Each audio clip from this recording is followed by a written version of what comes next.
గోపాలం గారు, అక్కయ్య గారు, ఒక్క నిమిషం. ఏమిటయ్యా? మీరెక్కడికి వెళ్ళడానికి వీల్లేదు, మన సూర్యగారి ఇంటికి వెళ్దాం రండి. ఆగు, వాళ్ళు ఇల్లు తాళం వేసి తాళం చెవి ఎక్కడో పాడేశారున్నావుగా. అంటే అది ఆ తాళం చెవి ఎత్తుకుపోయిన కాకి తన తప్పు తను తెలుసుకుని పశ్చాత్తాపడి ఇప్పుడే తాళం చెవి తీసుకొచ్చి తాళాన్ని గుచ్చేసి వెళ్ళిపోయిందట. రండి. ఆగు, వాళ్ళు ఎవరో పోయారని సూర్య అమ్మ నాన్న వాళ్ళు ఊరెళ్ళారన్నావుగా. మరే ఆ పోయిన ఆయన్ని శ్మశానానికి తీసుకెళ్తుంటే మధ్యదారులో సారా కొట్టు రాగానే టక్కన లేచి కూర్చున్నాంట. ఎలాగూ బతికేశాడు కదా అని ఇప్పుడే వాళ్ళు వచ్చేసారు. రండి. ఆగు, అబ్బాయి అంత ఇదిగా బతిమాలుతున్నాడు కదా, 2 రోజులు ఉండే వెళదాం. పదండి. థ్యాంక్స్ అమ్మా. ఏమన్నావు బాబు? నన్ను అమ్మ అన్నావా? అవునమ్మా, నేను ఇంటి వాడిని కావాలంటే ఈ క్షణం నుంచి ఈ ఊళ్ళో మీరు నాకు అమ్మా నాన్నలా నటించాలి. మేము నీకు అమ్మా నాన్నలవా? అవునమ్మా. అమ్మా, నాన్న చిట్టి, అమ్మా, అయ్యో అమ్మా, అమ్మా. బాబు, నిన్ను హీరోగా పెట్టి సినిమా తీస్తున్నానంటే ఈ లైఫ్ ఏం కావాలి? ఈ జన్మ ధన్యమైంది అన్నట్టు. All the best. ఏం రామూర్తి, చూసినావా? నీ లెక్క పాల్తు సినిమా తీస్తాననుకున్నావు, రమేష్ బాబుని పెట్టి సూపర్ హిట్ సినిమా తీస్తున్నావే. బాబాయ్ గారు, బాబాయ్ గారు, నీ తండ్రి ఎవరది? నేనేనండి. వారి మా మూర్తి గారి సైన్మా కంటే జబర్దస్త్ సైన్మా తీస్తున్నా, నడుమ గిట్లా నువ్వు వచ్చి ఖరాబ్ చేసినావు. సారీ అండి, వీళ్ళు మా అమ్మా నాన్న, నేను ఇక్కడ ఉన్నాను వచ్చారు. సూరి వాళ్ళ నాన్నగారమ్మా. నమస్కారం అండి. నమస్తే. ఈయన మా నాన్నగారు. ఆ? ఏడీనా? వారి ఏందివా అది? నువ్వు కచేరీలోకి ఇట్లా తాళం వేసేటోడివా? అదిగో అక్కడే పొరపాటు పడ్డారు తమరు. నేను గత జన్మలో ఏదో ఒక వాయిద్యం వాయించడంలో గొప్ప ప్రావీణ్యం కలవాడినని నా చిన్నతనంలో ఓ కోయిదరు చెప్పాడు. అప్పటి నుంచి ఆ వాయిద్యం ఏమిటో కనుక్కోవడం కోసం కనపడిన ప్రతి వాయిద్యం వాయించేస్తున్నానన్నమాట. గట్లనా? ఇక్కడ ఈ తాళాలు కనపడ్డాయి, వాయికి వాయిస్తున్నాను. నమస్కారం అన్నయ్య గారు. నమస్కారం అమ్మా. ఇందా కాఫీ తీసుకోండి. మీ గురించి మా సూరి చెప్పాడు. గా రౌడీ రాణి కూడా ఇచ్చినవులే. రౌడీ రానే ఆవిడెవరు? గదేన్వయా, ఇప్పుడు నీతోని ఒక పోరు రాలే. పోరే? కంగారు పడకండి అన్నయ్య గారు, మా ఆయన అందరినీ సినిమా పేర్లతోనే పిలుస్తారు. రౌడీ రాణి అంటే మీ ఆవిడని ఆయన ఉద్దేశం. ఆవిడ గారికి కూడా ఇచ్చానండి. మంచిది పో. ఇందవా, ఏంటిది? ఇప్పుడు మీ మొగుడు పెళ్ళం ఇద్దరు కాఫీ తాగిండ్రలే, దాని తాలూకు బిల్ అన్నట్టు. గదేన్వయా, డిస్ట్రిబ్యూటర్లు ఇచ్చే డెబిట్ నోట్ అనుకో రాదే. ఏమి రాదే? లేలే, నేను పైసలు తాన జరంత నిక్కచ్చిగా ఉంటానన్నట్టు. ఇదిగోండి, మేం మధ్యాహ్నం మీ ఇంట్లో భోజనాలు చెయ్యం. గదేంద్వయా? భోజనానికి 16 రూపాయల చొప్పున బిల్లు వస్తుందేమో అని భయం. తమరు డబ్బు దగ్గర చాలా నిక్కచ్చాని మనిషి కదా. అవుమల్లా, నేను పైసలు తాన బరాబర్ ఖచ్చితంగా ఉంటా. ఏమిటండి, ఏమన్నారు? డబ్బు దగ్గర ఖచ్చితంగా ఉంటానన్నా? అవుమల్లా.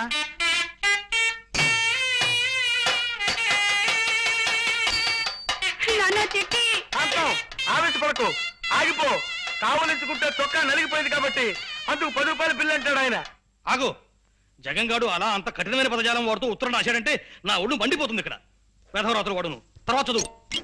నీకు నాకు చిన్నతనం నుంచి స్నేహం ఉన్న కారణంగా నీ మంచితనం, మాట నిలకడతనం నాకు బాగా తెలుసు. అలా రాశాడా?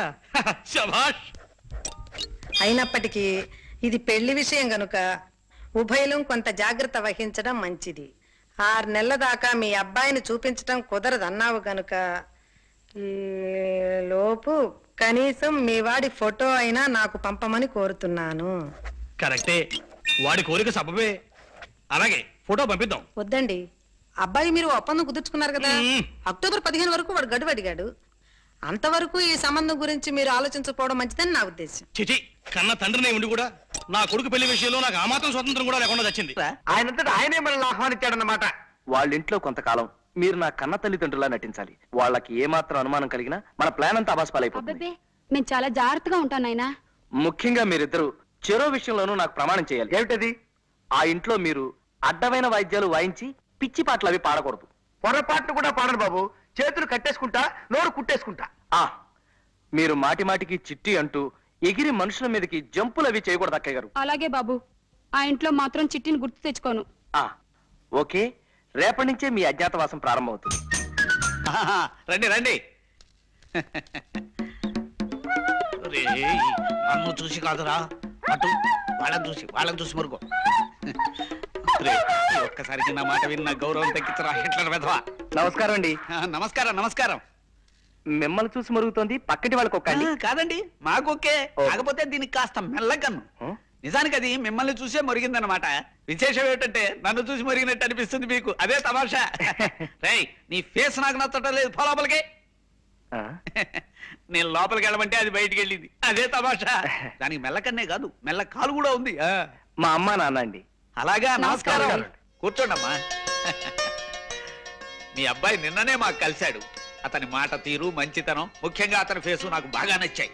శుభులు, మన రాంబాబు తల్లిదండ్రిట. నమస్కారం. తీసుకోండి. అమ్మయ్యా, ప్రాణం లేచి వచ్చింది. ఈ ఎండలు భరించలేకపోతున్నాం బాబు. ఏమిటి బాబు ఏమన్నావు? ఎండలు భరించలేకపోతున్నానన్నా?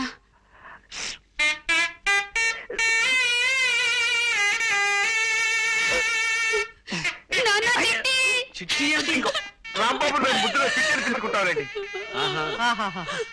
ఆ తల్లికి బిడ్డ అంటే ఎంత ఆపేక్ష చూసారా అండి. ఎండలు భరించలేకపోతున్నసరికి తల్లడిల్లిపోయి ఆ తల్లి బిడ్డను అక్కున చేర్చుకుంది.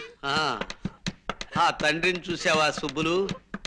ఆ బాధను అణుచుకోవటానికే కుర్చీని మధ్యలో వాయిస్తున్నాడు పాపం. రాంబాబు, మీరు ఈ ఊరెందుకు వచ్చారయ్యా? అబ్బాయిని వెంట పెట్టుకుని తీర్థయాత్రకు వెళదామని. తీర్థయాత్రలా? తీర్థయాత్రలు అంటే వాళ్ళు తీర్థయాత్రకు బయలుదేరారు సార్. సరదాగా 4 ఊళ్ళు చూసినట్టుంటుందని నేను కూడా వాళ్ళతో బయలుదేరాను. అలా అన్నావు, బాగుంది. ఇంకా మేము వెళ్ళొస్తామండి. ఒక్క నిమిషం బాబు, నిన్ను మీ తల్లిదండ్రులు చూస్తూ ఉంటే నాకు మొహముచ్చటగా ఉందయ్యా. 4 రోజులు మా ఇంట్లో ఉండి వెళ్ళండి. ఏమంటారండి? Yes, she is right. Rambabu, నాకు మీ అందరి ఫేసులు నచ్చాయ్యా. అంచేత ఓ 4 రోజులు మా ఇంట్లో ఉండి మా ఆతిథ్యం స్వీకరించి మరీ వెళ్ళాలి. మీరు ఇంత ఇదిగా చెప్పిన తర్వాత మేము కాదనగలమా? ఇక్కడే ఉండిపోతాం. అమ్మ శాంతి,